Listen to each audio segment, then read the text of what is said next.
욕망의 진화. 지난 시간에 이어 두 번째 녹음입니다. 이 책은 인류가 종족 번식의 목표를 향해서 남성과 여성의 짝짓기에 대한 서로 다른 욕구가 어떻게 표현되고 어떤 행동을 유발하는지에 대한 방대한 연구 자료라고 볼 수 있는데요. 이 책의 마지막 단락에 가서 인간 짝짓기의 미스터리라는 챕터가 들어있네요. 말 그대로 미스터리입니다. 무슨 내용을 다루는지 살펴보겠습니다. 첫 번째 미스터리로 우리는 동성애라는 일련 진화적 설명의 정면으로 위배되는 것처럼 보이는 현상을 다룰 것이다.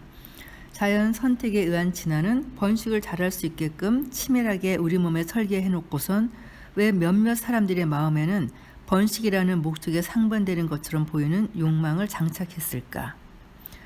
두 번째 미스터리로는 우리는 강간이라는, 즉 논쟁과 정치와 열띤 감정에 휩싸여 있으면서 정작 체계적인 연구는 실망스럽게도 거의 이루어지지 않는 주제를 다룰 것이다.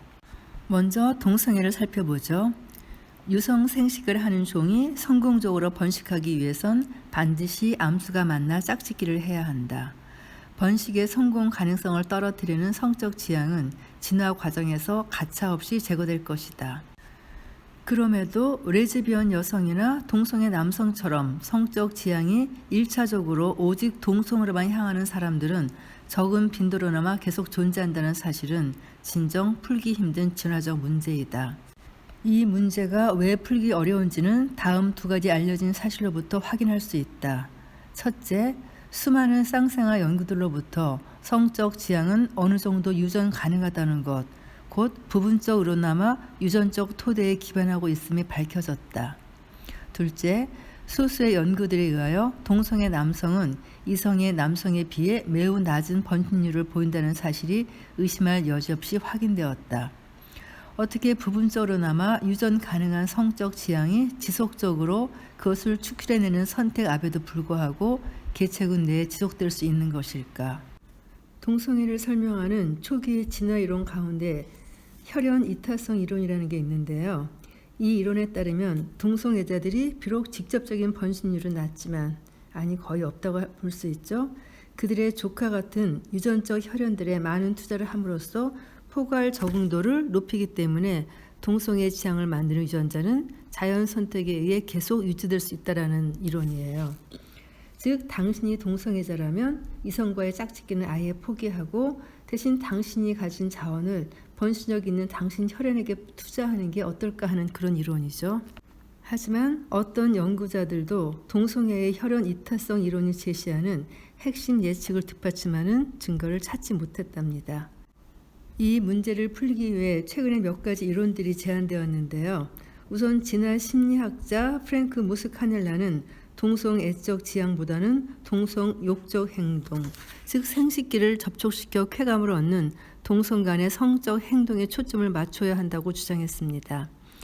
무스카렐라는 동성욕적 행동이 동맹 형성이라는 특정한 기능을 수행한다고 보는데, 이러한 기능은 몇몇 진화 영장류 학자들도 이미 제안한 바 있습니다.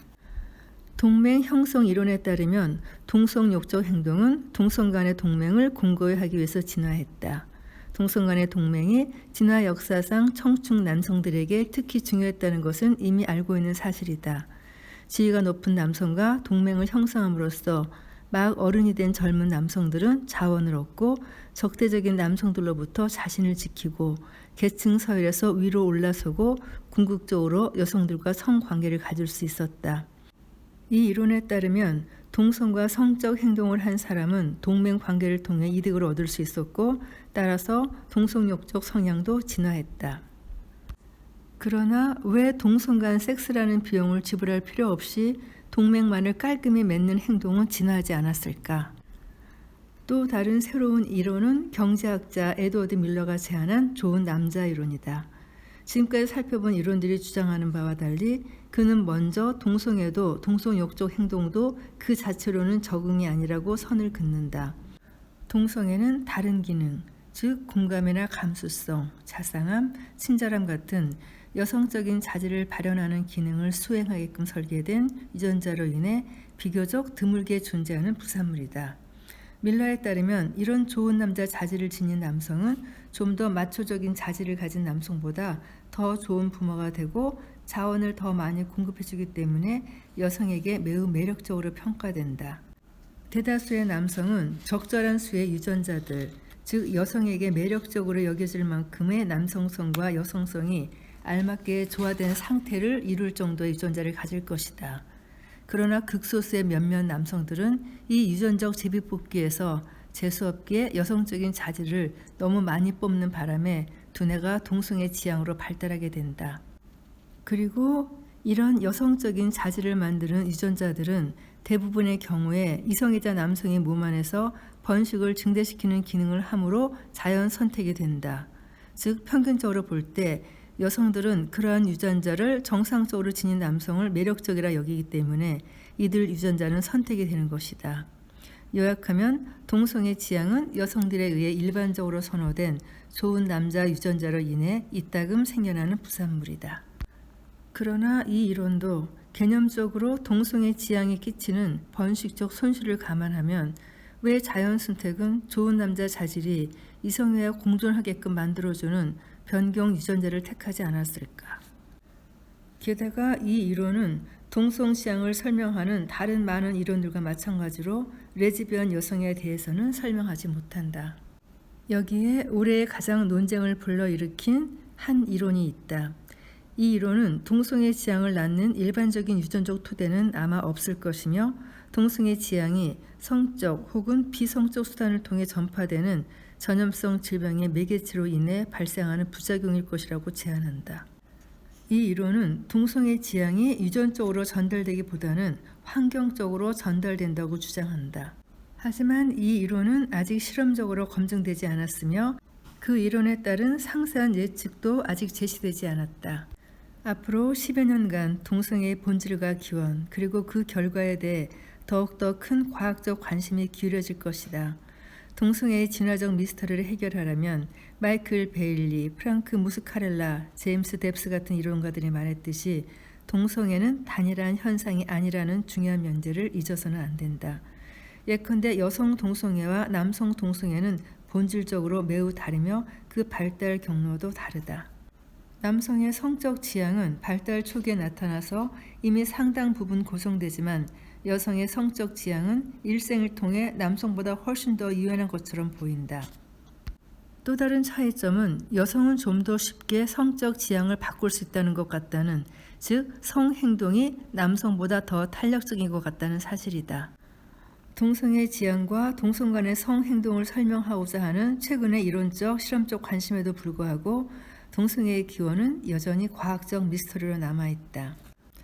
다음 내용으로 넘어가기 전에 이성을 유혹하는 방법에 대한 팁을 알려드리겠습니다.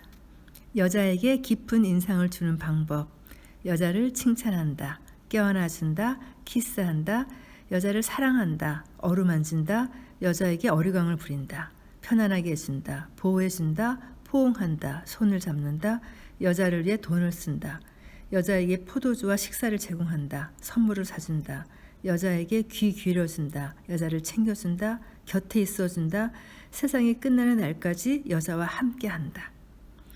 남자에게 깊은 인상을 주는 방법, 벌거벗은 채 맥주를 가져다 준다. 남자들 참 심플해요, 그쵸? 이 유머에는 엄청난 증거의 축적으로 밝혀진 명백한 성차가 매우 잘 반영되어 있다. 여기에서 두 번째 미스테리는 정말로 남성이 찰나적인 성관계에 여자들보다 더 관심을 기울이는가이다. 이 찰나적인 성관계의 심리를 더 확실히 규명하기 위하여 진화 심리학자 데이비드 슈미트와 동료들은 연령이 각기 다른 1458명의 참여자들을 대상으로 4개의 연구를 수행했다. 결과는 여러분들도 쉽게 예측할 수 있듯이 남성은 여성보다 성적 다양성에 대해 훨씬 더 강한 욕망을 나타냈다. 그리고 이러한 단기적인 짝짓기의 경우 여성과 남성이 각각 그 동기가 다르다는 것도 밝혀졌다. 비록 하룻밤의 관계일지라도 여성들의 경우 44%가 장기적인 헌신을 끌어낼 가능성을 높이기 위해서라고 그 이유를 댔다. 남성의 경우 그와 같은 대답은 겨우 9%에 그쳤다. 대신 남성들은 순수한 성적 욕망을 언급하는 경향이 더 뚜렷하다. 성적 다양성에 대한 욕망을 놓고 볼 때 남성과 여성이 전혀 다른 행성에서 오지는 않았을 것이다. 그러나 그 욕망이 남녀 모두에서 동일하리라고 믿는 것은 어리석은 일이다.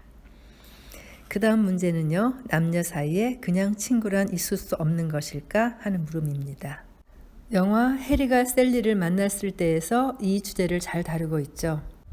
둘은 남자랑 여자가 친구가 될 수 있는지 없는지에 대해서 언쟁을 합니다. 해리가 이렇게 말하죠. 어떤 남자도 자기가 예쁘다고 생각하는 여자랑 친구로 지낼 수 없거든. 항상 그 여자랑 섹스를 하고 싶어 해. 셀리가 이렇게 대답하죠. 그러니까 남자는 자기가 보기에 예쁘지 않은 여자랑은 친구로 지낼 수 있다는 말이군. 다시 해리가 말합니다. 아니, 예쁘지 않은 친구도 침대에 눕히고 싶어 해. 최근까지도 이성 친구 간의 심리에 대한 연구는 거의 불모지였다. 진화 심리학자 에이프릴 블러스케는 이 공백을 채우기 위한 연구를 실시했다. 블러스케는 이성 친구를 나와 낭만적인 연애를 하지 않는 절친하고 중요한 이성 상대로 정의했다. 그런데 재미있는 결과가 나왔죠. 여성들은 그들의 남성 친구들이 자신에게 끌리고 있는 정도를 약간 과소평가하는 경향이 있는 반면 남성들은 그보다 더 높은 점수로 여성 친구에게 성적으로 끌리고 있다는 결과죠. 즉 남성은 정작 여성 친구는 성관계 따위는 꿈도 꾸지 않는데 그녀가 자기에게 어느 정도 성적으로 끌리고 있다고 잘못 믿어버린 경향이 있다는 거죠. 정말 남성과 여성은 그냥 친구가 될 수 없을까요? 여성은 남성 친구를 두고 싶어 합니다. 그들은 우정과 자원을 나눠주고 어려울 때 보호를 제공하며 남성의 속성에 대한 정보를 제공하고 때로는 자존심을 높여주는 역할까지도 합니다. 남성도 여성 친구로부터 우정, 정보, 그리고 때로는 잠재적인 애인까지 소개받는 등 많은 도움을 얻습니다.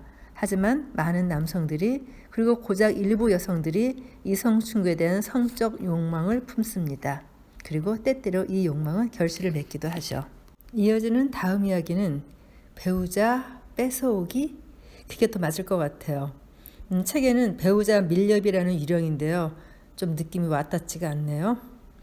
바람직한 배우자는 언제나 부족하다. 늘씬하고 유쾌하고 매력적이고 사교성이 뛰어난 사람들은 수많은 구애 공세를 받아 짝짓기 후보원에서 재빨리 사라진다. 이렇게 매력 있는 배우자를 유혹해내는 데 성공한 이들은 배우자 호의에 엄청난 노력을 쏟아부어 행여나 빼앗기는 일이 없도록 한다. 현대의 일부 일처제 사회에서 화려한 짝짓기의 군무에서 밀려나 구속으로 쫓겨난 사람들에게 배우자 부족은 해가 갈수록 심해진다. 매력적인 상대는 짝짓기 시장에 나오자마자 순식간에 사라져 버리는데 바람직한 배우자를 어디서 어떻게 구할 수 있을까?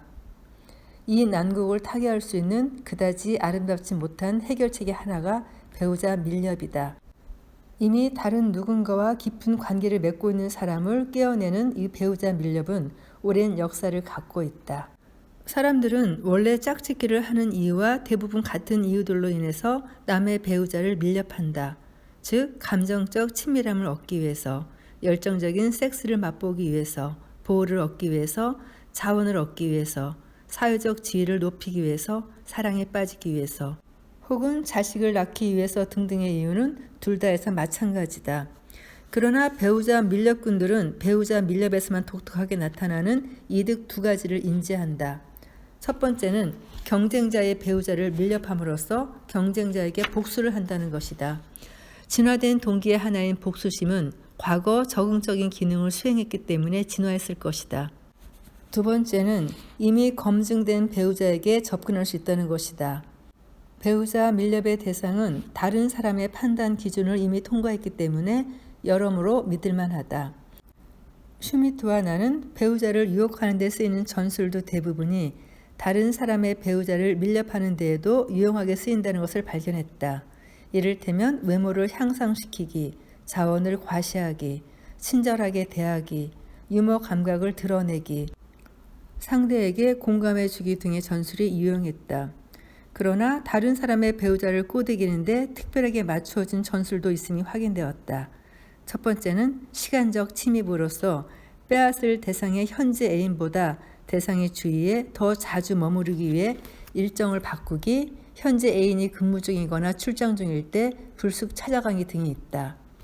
두 번째는 쐐기를 박아놓기로써 두 사람 사이에 억지로 비집고 들어가서 이별을 적극적으로 부채질하는 것이다. 사실 이 책을 읽다 보면 이런 내용을 굳이 연구 조사까지 해야 할 필요가 있을까? 이미 다 알고 있는 사실이 아닐까 하는 생각이 자주 들어요. 이어지는 다음 내용은 강간에 대한 건데요. 강간은 모든 문화권에서 일어난다. 문화에 따라 강간율이 엄청나게 다르긴 하지만 강간이 전혀 일어나지 않는 문화는 단 한 곳도 보고된 적이 없다. 비인간 영장류에서도 강간은 일어난다. 오랑우탄을 연구하는 영장류 학자들에 의해 오랑우탄 수컷들 사이에 뚜렷한 개인차가 존재한다는 사실이 알려졌다. 어떤 수컷들은 사춘기를 지난 후에 정상적인 크기와 형태를 지닌 어른으로 성장하는 반면에 다른 수컷들은 흔히 발육부진이라 일컫는 상태에 계속 남아있게 된다. 이러한 수컷들은 몇 년이 지나도 계속 외소한 체형을 하고 있으며 다른 커다란 수컷들처럼 행동하지 않는다. 처음에 영장류 학자들은 이들 발육부진 수컷들이 지위가 높은 어른 수컷과의 경쟁을 피해야 한다는 스트레스 때문에 미성숙 상태로 남아있을 것이라 생각했다. 그러나 이러한 시각을 뒤엎는 세 가지 발견이 얻어졌다. 첫째, 스트레스 호르몬의 수치가 발육부진 수컷이라고 해서 더 높지 않다. 둘째, 발육부진 수컷은 수염도 제대로 나지 않고 시끄러운 소리를 내게 하는 큰 주머니도 목구멍에 안 달려있는 등 신체적으로 미성숙하지만 정자와 고환은 정상적으로 발달해 있다. 즉 이들 수컷은 스트레스에 치였거나 번식적으로 미성숙한 게 아니다. 셋째, 발육부진 수컷은 정상적으로 발달한 어른 수컷과의 직접적인 경쟁을 피하고 그 앞에서는 저자세를 취하지만 때론 며칠 동안 조용히 암컷의 뒤를 밟다가 강제로 암컷과 교미하곤 한다. 영장류 학자들은 암컷이 교미를 피하기 위해 가지내를 다 쓴다는 사실로부터 강간을 유추한다. 반면에 정상적으로 발달한 어른 수컷은 암컷에게 교미를 강제하는 일이 거의 없었다. 인간의 강간에 대한 진화 이론은 2000년 생물학자 랜디 소닐과 인류학자 크레이그 파머가 강간의 자연사라는 책을 출간하면서 촉발되었다. 책에서 저자들은 강간에 대한 두 가지 경쟁 이론을 설명했으며 각자가 다른 이론을 지지했다. 랜디 소닐은 남성이 강간 적응, 즉 하나의 번식 전략으로서 원치 않는 여성과 강제로 성관계를 맺게끔 하는 특수화된 심리 기제를 진화시켰다고 제안했다. 반면에 크레이그 파머는 강간은 다른 진화된 심리 기제의 부산물이라고 제안한다. 강간을 뜻하지 않게 낳는 심리 기제로는 성적 다양성에 대한 남성의 욕망, 저비용의 상호 합의된 성관계에 대한 욕망, 성적 기회에 대한 심리적 감수성, 여러 가지 목표를 달성하고자 종종 신체적 폭력을 사용하는 남성의 일반적인 성향 등을 들 수 있다. 강간 적응 이론에 따르면 다음의 6가지 특수화된 적응이 남성의 마음속에 진화했으리라 기대할 수 있다. 하나, 잠재적인 강간 피해자의 취약성을 파악함. 예로 전쟁 중이거나 전쟁이 아닌 상황에서라도 여성이 남편이나 가족의 보호를 받지 못할 때. 둘, 성관계가 허락하는 상대가 없는 남성으로 하여금 강간을 행하게 만드는 맥락에 따라 선택적으로 작용되는 스위치. 예로 정상적인 구애 행위를 통해서는 배우자를 얻을 수 없는 루저 남성의 경우. 셋, 결혼 상대를 고를 때에는 번식적으로 더 가치가 있지만 당장의 다산 능력은 다소 떨어질 수 있는 배우자를 선호하는 것과 달리 당장의 번식력이 최대인 강간 피해자를 선호함. 넷, 상호 합의하에 이루어지는 성관계에서보다 강간 시 더 많은 양의 정액을 사정함. 다섯, 자신과의 성관계를 거부하는 여성을 강압적으로 다룬다는 사실에서 성적 흥분을 느낌. 여섯, 정자 경쟁이 벌어질 수 있는 상황 하에서 이루어지는 결혼 강간. 예로 아내의 부정을 의심할 만한 단서나 증거가 있을 때. 불운하게도 위에서 상전된 적응들을 입증할 만한 증거는 없거나 있다고 해도 다소 애매모호하다. 그러면 여성은 반강간 방어를 진화시켰는가? 강간에 대한 논쟁은 주로 무엇이 남성을 여성과 강제로 성관계하게끔 이끄는가에 초점을 맞춰왔다. 강간 피해자의 심리에 대한 학문적인 관심은 이 치열한 다툼에서 거의 무시되어 왔다. 그러나 논쟁에 참여한 모든 편이 강간 피해자의 심리에 대해 전폭적으로 합의하는 지점이 하나 있다. 강간은 대개 피해자에게 엄청난 손실을 끼치는 잔혹하고 극악무도한 행위라는 것이다. 이 통찰을 얻기 위해 어떤 이론도 필요치 않다.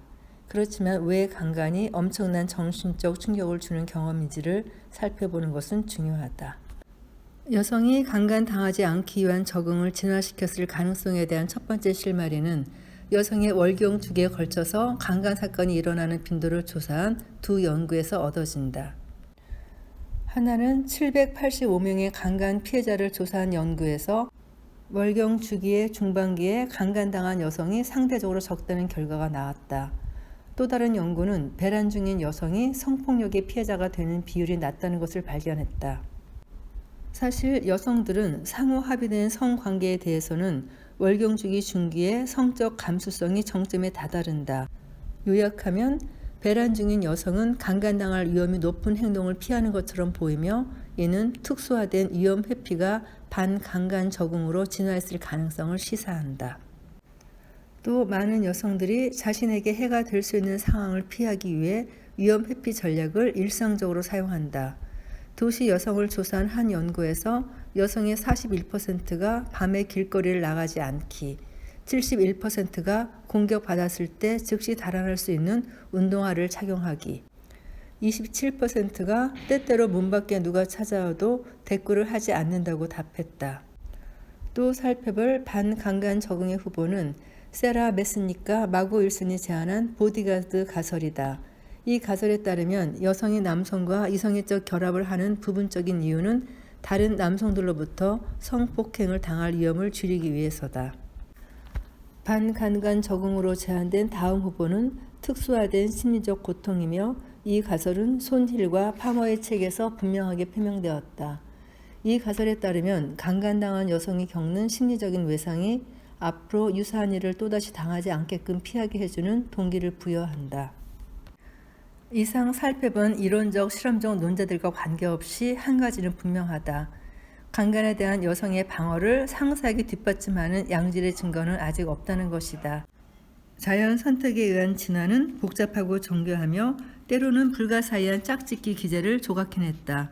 우정의 맺음에서 경쟁자에 대한 비방까지, 명성의 추구에서 살인 충동까지 이르는 성공적인 짝짓기를 향한 탐사는 수많은 인간의 노력 중에서도 단연 핵심적인 위치를 차지한다. 언어의 진화는 유혹, 유머, 구애, 성적 농담 등에 쓰였던 언어적 신호에 기댄다. 큰 동물의 사냥과 이를 위해 필요했던 신체적, 심리적 진화가 배우자에게 구애할 때 다량의 자원을 제공할 수 있게 했다. 전쟁은 배우자를 얻고 그들을 지키는 데 필요한 자원을 얻기 위한 노력에서 부분적으로 진화했다. 문화적 창조 활동에 대한 욕구조차도 잠재적인 배우자에게 적응도를 신호하려는 노력에서 진화했을지 모른다. 우리의 해부학적, 생리적, 심리적, 문화적 전통은 우리의 원시 인류 조상들의 짝짓기 성공과 실패에 의해서 정교하게 다듬어졌다. 어떤 사회적 관계도 짝짓기의 손길에서 벗어나지 않는다. 남성은 여성의 미소를 잘못 읽어 성적 착취로 한 걸음 나아간다. 여성은 남성의 헌신 신호에 회의적으로 반응하여 성적 희생물이 되는 것을 피한다. 아버지는 딸을 호위하여 딸의 배우자 선택에 영향력을 행사하며 딸은 아버지를 조작하여 자신이 원하는 남자와 결혼하려 한다. 남녀 모두 기만적인 신호를 구사한다. 남성과 여성은 그냥 친구로 지내는데 커다란 어려움을 겪는다. 동성 친구가 때때로 트로이의 목마로 돌변한다. 웃는 얼굴 뒤에 배우자 밀렵의 의도가 숨어 있다. 때로는 다행히도 우리는 평생을 함께하는 사랑을 찾는다. 개인들의 모임으로서 우리가 하는 많은 일들에 짝짓기가 깊숙이 침투해 있다. 하나의 종으로서 우리가 누구인지 짝짓기가 정의해준다. 546페이지에 달하는 방대한 분량의 책이었는데요. 중요한 것은 제일 첫 단락하고 이 마지막 단락이었던 것 같아요. 긴 녹음 들어주셔서 감사합니다.